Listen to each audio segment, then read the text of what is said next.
bonjour à tous. Merci beaucoup de nous rejoindre pour ce dernier webinaire de la saison 2021-2022.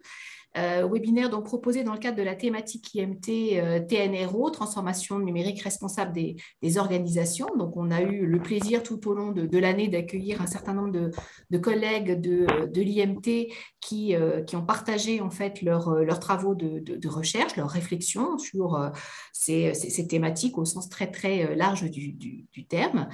Et donc, on a le plaisir aujourd'hui d'accueillir François Deltour, qui est maître de conférence à IMT Atlantique et qui est spécialisé en management des systèmes d'information depuis maintenant pas mal d'années. Il va donc et il est chercheur titulaire au sein du laboratoire LEMNA de Nantes. Et donc, il va nous proposer donc, une recherche intitulée Concilier donc, innovation et RSE dans les PME, quel rôle pour le numérique? Je te laisse la parole, François, pour une vingtaine de minutes pour ta présentation. Merci beaucoup. Merci Sandrine. Bonjour à tous. Donc, effectivement, l'objectif en une vingtaine de minutes est de vous restituer une recherche que j'ai réalisée cet hiver, là, ce printemps, avec des collègues. Je vais vous présenter un peu plus l'équipe. Et puis, en même temps, avec une idée aussi de pouvoir vulgariser certaines manières de procéder spécifiques aux sciences sociales. Voilà, puisque l'idée, c'était quand même d'ouvrir le séminaire à tous les personnels des IMT. Et donc, le thème, effectivement, c'est l'innovation dans les PME, et c'est un sujet sur lequel je travaille depuis déjà quelques années, notamment avec deux collègues. Donc, ils sont Sébastien Legan et Virginie Letier. Virginie, elle est IMT Atlantique aussi sur le campus de Brest, économètre, économètre. Et Sébastien Legal, c'est un collègue universitaire de l'Université Bretagne Sud à Vannes. Virginie, comme Sébastien, appartiennent au même laboratoire de recherche qui est le laboratoire d'économie-gestion de l'Ouest, alors que moi-même, je suis plutôt dans le laboratoire LEMNA qui est rattaché à Nantes Université.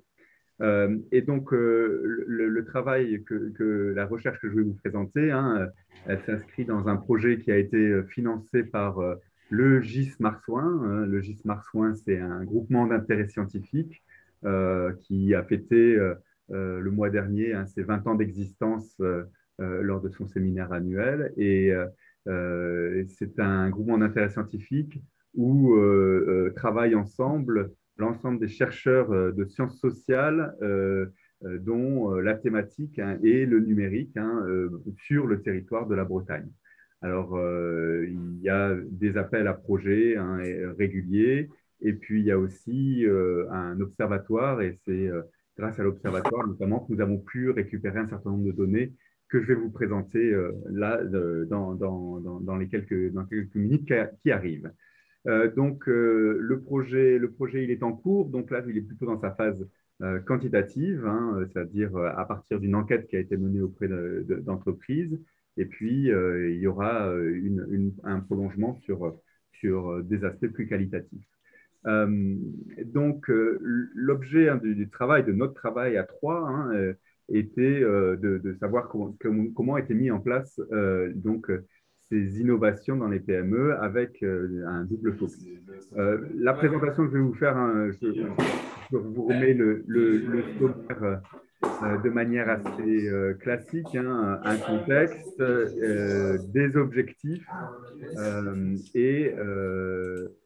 puis je vais revenir sur la littérature, vous montrer comment on s'y est pris nous, et puis vous présenter les résultats et les perspectives. Cet objectif général, c'est d'étudier une activité spécifique, l'innovation.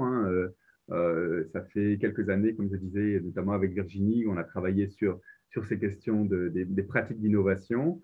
Dans un contexte, donc l'innovation, on peut considérer comme un moment de transformation, puisque c'est de la nouveauté pour les organisations qui les mettent en place. On l'étudie dans un contexte organisationnel spécifique qui sont les PME, les petites et moyennes entreprises. Donc, ce contexte, il y a plusieurs caractéristiques des PME. Il y a notamment la taille, bien sûr, les effectifs, mais il y a des contextes organisationnels avec, par exemple, généralement des ressources plutôt limitées, des compétences plutôt limitées, mais une certaine flexibilité, certaine proactivité voilà. Donc, il y a ces contextes-là. Et donc, ce qui va nous intéresser plus précisément, c'est voir comment l'activité d'innovation dans la PME va s'inscrire à la fois dans deux transitions différentes, à la fois une transition qui est une transition qu'on va appeler objectif, qui est la transition de durabilité vers la RSE, responsabilité sociétale des entreprises, qui est une déclinaison de cet objectif de transition écologique et sociétale, avec des objectifs chiffrés, par exemple liés aux accords de Paris, dont on sait l'urgence de les mettre en place. Ça, c'est la transition objectif. Avec des objectifs donc qu'on peut presque quantifier sur des émissions de gaz à effet de serre, etc. À côté, il y a une autre transition que vivent les entreprises, c'est la transition numérique, la montée en puissance des TIC, des technologies de l'information, dans les entreprises, et qui là, qu'on peut qualifier plus d'une transition de moyens par rapport à la transition objective, transition de moyens dans le sens où on investit aujourd'hui déjà beaucoup, depuis des décennies déjà. Il y a des montants investis dans le numérique qui sont extrêmement importants. Et là, on voit vraiment, on a vu en quelques décennies se transformer les modes de fonctionnement des organisations. Donc, deux transitions différentes qui sont des transitions fortes pour les entreprises, une plus objectif, l'autre plus moyen. Cette distinction-là, je la reprends dans une distinction qui avait été faite par la FING. Donc, et je trouve que ça met bien en tension ces deux transitions qui ne sont pas de même nature. Et donc, on regarde comment l'innovation peut prendre en compte ça. Alors, mieux prendre en compte les problèmes notamment de prise en compte du développement durable dans les innovations des PME. Ça veut dire à la fois prendre en compte les trois volets de la responsabilité sociétale, à la fois le volet environnemental, qu'est-ce qu'on fait en termes de consommation d'énergie, d'émissions de CO2, de déchets, qu'est-ce qu'on fait en termes d'impacts sociaux sur la qualité de vie au travail, notamment la pénibilité, les problématiques de santé et sécurité au travail, et qu'est-ce qu'on fait en tant qu'entreprise et au moment de l'innovation en termes de développement local, sur ce qu'on pourrait appeler l'ancrage territorial des PME, création maintien d'emplois locaux, priorité aux fournisseurs locaux et partenaires locaux, engagement dans la vie locale, tout ça sont ce qu'on appelle les trois volets ou trois piliers de la RSE. Et un questionnement supplémentaire que nous, on ajoute par rapport à ça, c'est est-ce qu'il y a un intérêt à mobiliser ou pas le numérique? Est-ce que c'est pertinent? Est-ce que c'est effectivement fait de mobiliser le numérique pour justement mettre en place ces innovations et leur inscription dans la RSE? Donc, voilà l'objectif spécifique de la recherche. Et donc, pour mettre en œuvre cet objectif, on a mis en place une méthodologie, je vais vous la présenter tout à l'heure. Mais pour l'instant, on s'est appuyé aussi sur les travaux existants. Et dans les travaux existants, on se rend compte que les différents thèmes que nous manipulons font l'objet, en fait, encore, on va dire, de controverses ou en tout cas d'éléments qui montrent que, par exemple, si on regarde dans le lien entre l'innovation et la RSE, on peut voir la RSE comme une opportunité d'innovation. Et souvent, on l'appréhende de cette manière-là. C'est la manière la plus courante d'appréhender la RSE, c'est de dire la RSE va permettre à l'entreprise de mettre en place de nouvelles manières de produire, de nouvelles manières de s'organiser, de nouveaux produits directement commercialisés auprès des clients. Donc, il y a cette idée de la RSE comme opportunité d'innovation, notamment en lien avec des changements de stratégie, voire des changements de modèle économique, de business model de l'entreprise. Et puis, il y a des travaux aussi qui soulignent que les entreprises qui mettent en place la RSE, aussi, notamment lorsqu'elles ont des budgets limités, il y a des effets de coût qui font que ça peut être porteur de freins à l'innovation ou que la RSE peut au départ être, dans un premier temps, porteuse d'innovation et ensuite par le cadre et les contraintes qu'elle représente pour les entreprises, peut être plutôt un frein ainsi au lancement de nouveaux produits, à de nouvelles manières de faire. Donc, il y a la relation une relation ambivalente qui peut être initiée, et ça, il y a des travaux qui montrent ça. Sur le terme de la RSE du numérique, là aussi, il y a pas mal de travaux antérieurs, on s'appuie dessus, et notamment qui montrent la possibilité d'antagonisme entre la transition environnementale et la transition numérique, la fameuse face cachée du numérique, mais aussi toutes les tensions qui existent au quotidien dans les entreprises lorsqu'il y a ces doubles objectifs à tenir. Et une distinction classique connue depuis une quinzaine d'années, c'est la différence entre le green IT, c'est-à-dire verdir le numérique, le rendre moins impactant écologiquement, environnementalement, et l'autre vision, l'autre aspect, qui est le IT for Green, où là, cette fois-ci, on fait l'hypothèse que les outils numériques vont nous être un levier, vont nous aider à être un vecteur de mise en place de la RSE dans les entreprises. Les deux dimensions existent, les deux dimensions se répondent, et c'est pour ça qu'il y a des formes d'antagonisme.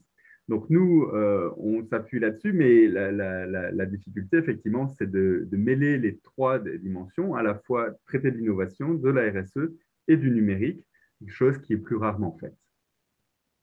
Donc, nous, ce qu'on a fait, et précisément dans le cadre de cette recherche, c'est en fait, on a participé à co-construire un questionnaire. Ce questionnaire, c'est une enquête donc, par le GIS Marsouin qui a été menée et administrée sur deux régions, la région Bretagne et la région Pays de la Loire, au printemps et début de l'été 2021.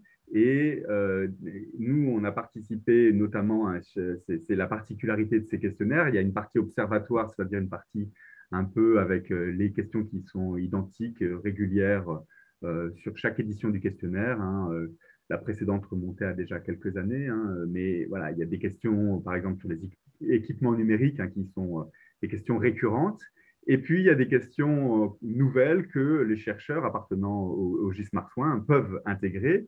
Et donc avec Virginie et Sébastien, nous avons intégré alors, des questions sur l'innovation, des questions sur la prise en compte, en prise en considération des impacts des innovations sur les trois dimensions de la RSE et le rôle du numérique dans les innovations.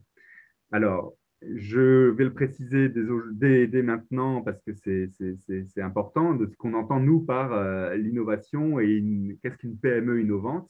En fait, nous, on prend une définition très classique de ce qu'est une PME innovante, c'est-à-dire la définition qui est utilisée par l'INSEE dans le cadre des enquêtes européennes sur l'innovation. C'est qu'on demande à l'entreprise, aux répondants, de savoir si dans les 2 années écoulées, l'entreprise a réalisé soit des innovations de produits, c'est-à-dire qu'elle a mis sur le marché un bien ou un service nouveau ou significativement amélioré par rapport à ce qui était commercialisé avant. Ça, c'est l'innovation de produit.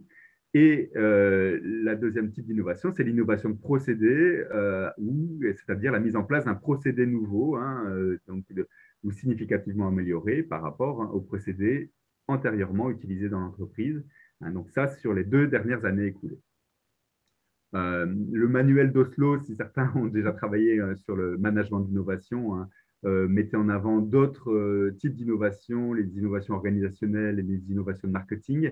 Et dans sa dernière version, maintenant, regroupe tout ça sous le terme d'innovation de procédé. Donc, on est voilà, sur ces 2 catégories, innovation de produit, innovation de procédé. Donc, vous voyez, on a pu intégrer dans le questionnaire qui a ensuite été administré aux entreprises de Bretagne et de Pays de la Loire ces différentes questions. Et puis, je vais vous montrer un peu ce que ça donne.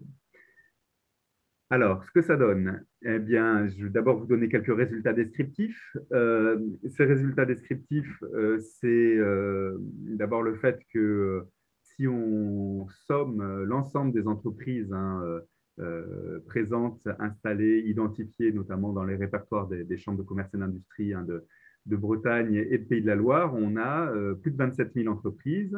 Et sur ces 27 000 entreprises, en fait, il y a eu plus de 2800 entreprises qui ont répondu au questionnaire, alors soit en ligne, soit par téléphone, soit en version papier, hein. Il y avait différents moyens d'administration. Nous, on a gardé uniquement 2650 parce que 2650, c'est uniquement les PME. Donc, on a enlevé les entreprises, notamment, qui déclaraient avoir des effectifs de plus de 250 salariés. Là, c'est généralement le critère principal de définition d'une PME, entre 10 et 250 salariés. Bon, il existe d'autres critères, mais c'est surtout ce critère des effectifs, hein, dans l'entreprise qui est retenu. Donc, 2650 répondants. Parmi ces 2650 répondants, on a à peu près 1000 entreprises qui se considèrent, qui déclarent, hein, être innovantes, c'est-à-dire avoir innové soit en produit, soit en procédé, soit les deux, hein.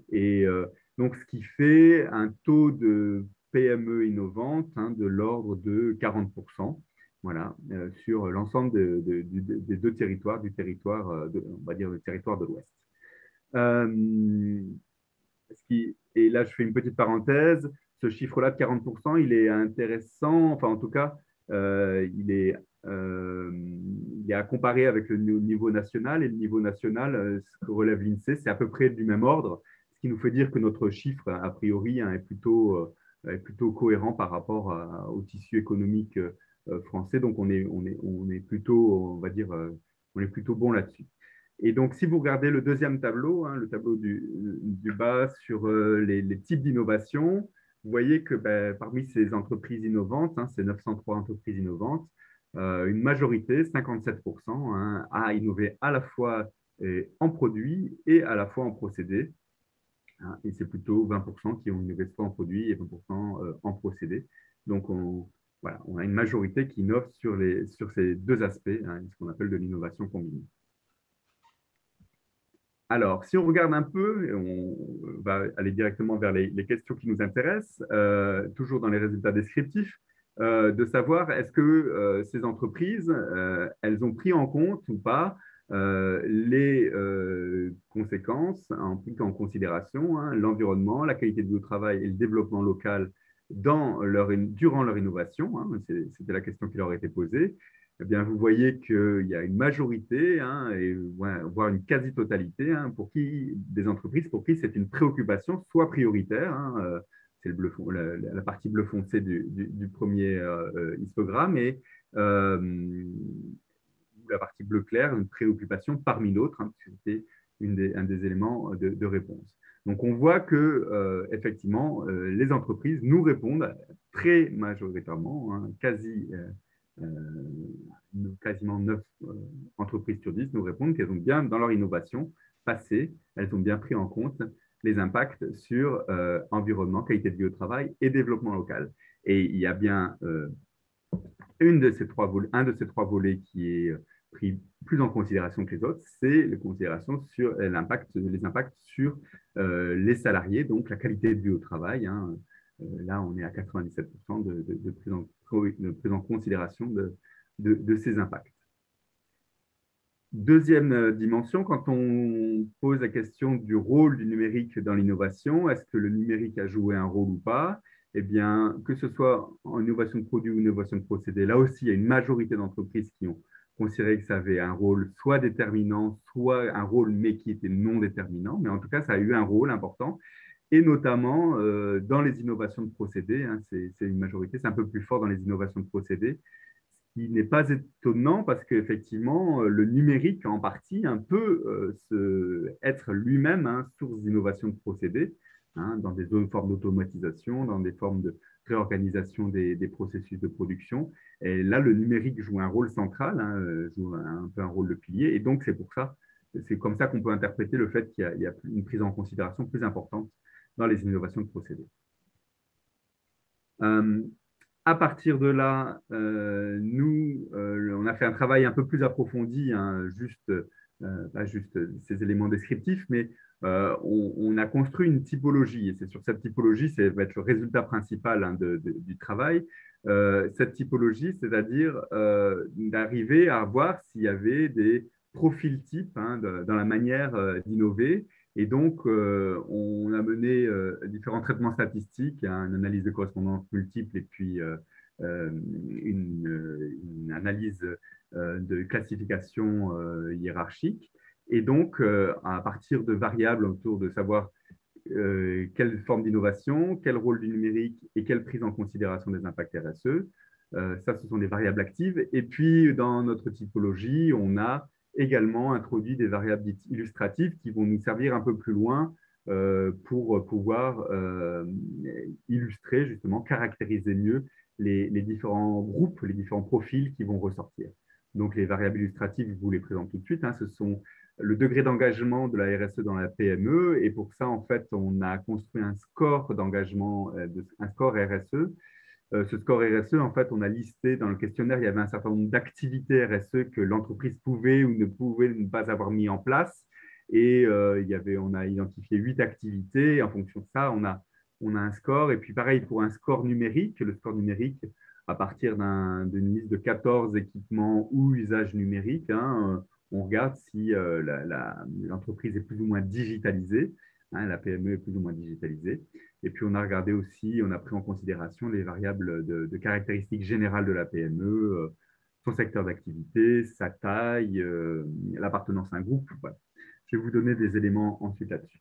Donc, le principal résultat de la recherche, c'est on va dire ce graphique, en tout cas, cette identification grâce à la classification ascendante hiérarchique de 5 classes parmi les 903 PME qui montrent une diversité des pratiques. Et je vais vous les présenter successivement, ces 5 classes.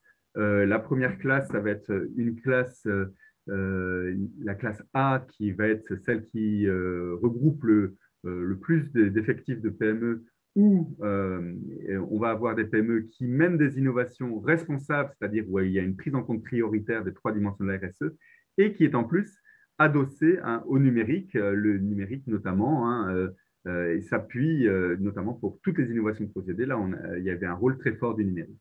Donc, une classe A, innovation responsable et adossée au numérique. La classe B est une classe donc un peu moins peuplée, 188 PME, qui a une particularité, c'est que ce sont bien aussi des innovations responsables avec une prise en compte prioritaire pour toutes les entreprises de cette classe des 3 dimensions de la RSE. Mais par contre, elle ne s'appuie pas nécessairement, elle s'appuie peu sur le numérique.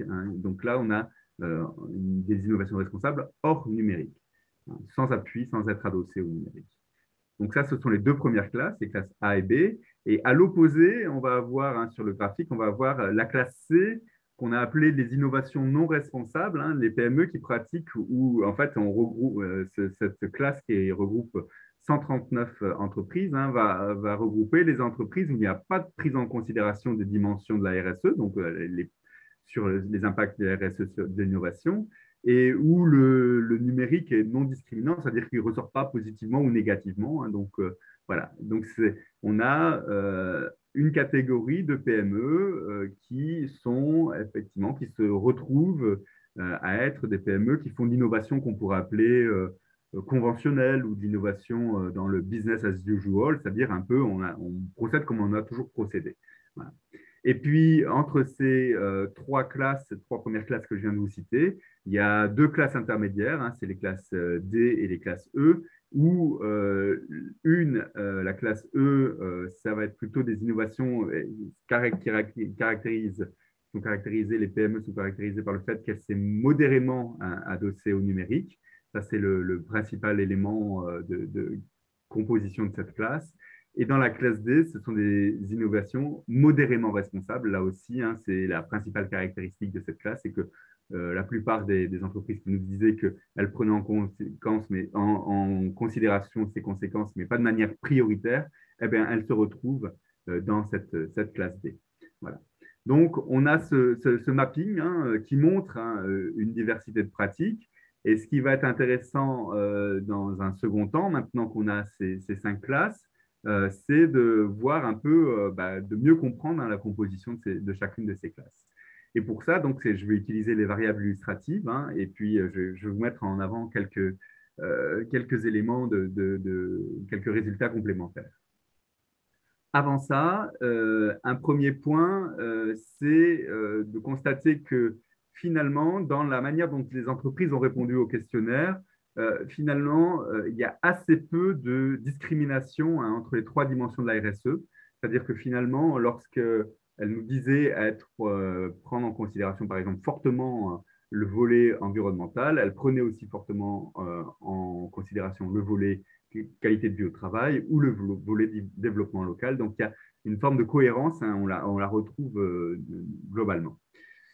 Ensuite, deuxième résultat, c'est que la prise en compte des impacts RSE dans l'innovation ne passe pas systématiquement par l'accompagnement numérique. Et ça, c'est un résultat important pour nous, puisque nous, l'objectif, c'était de lier ces deux transitions.